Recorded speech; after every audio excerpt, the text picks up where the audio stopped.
Hello అండి, 5 మినిట్స్లోనే చేసుకునే healthy and easy lunch box recipe చూపిస్తాను. అదే కరివేపాకు కారం అన్నం. వామ్మో, కరివేపాక మాకు వద్దు అనే పిల్లల్ని కూడా ఎంతో ఇష్టంగా తింటారు. తిన్న తర్వాత టేస్ట్ అయితే వేరే లెవెల్ అండి. ముందుగా అయితే ఒక కుక్కర్ పెట్టుకొని, కుక్కర్ హీట్ ఎక్కాక ఆయిల్ వేసుకొని అందులోకి కొంచెం శనగపప్పు, ఉద్దిపప్పు, ఎండుమిర్చి, మిరియాలు, నూగులు, కొంచెం చింతపండు, కరివేపాకు వేసి వేయించండి. కరివేపాకు ఎక్కువ వేయించకండి, బెనిఫిట్స్ పోతాయి. చల్లారాక మిక్సీ పట్టుకొని పక్కన ఉంచుకోండి.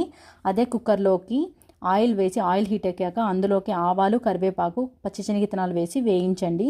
వేగిన తర్వాత ఉద్దిపప్పు, శనగపప్పు, కాజు వేసి వేయించండి. వేగిన తర్వాత కరివేపాకు పొడిని, కొంచెం ధనియాల పొడిని వేసి 30 సెకండ్లు వేయించండి. ఆల్రెడీ పక్కన ఉడికించి పెట్టుకున్న రైస్ని వేసి ఆ పైనే సాల్ట్ వేసి ఏమాత్రం ఆలస్యం చేయకుండా ఆ కారం పొడిని రైస్కు మొత్తం బాగా పట్టేలాగా మంచిగా కలుపుకోండి. వెంటనే స్టవ్ ఆపేయండి. అంతే, ఆ పప్పులు పంటికి తగులుతూ వేరే లెవెల్ అండి.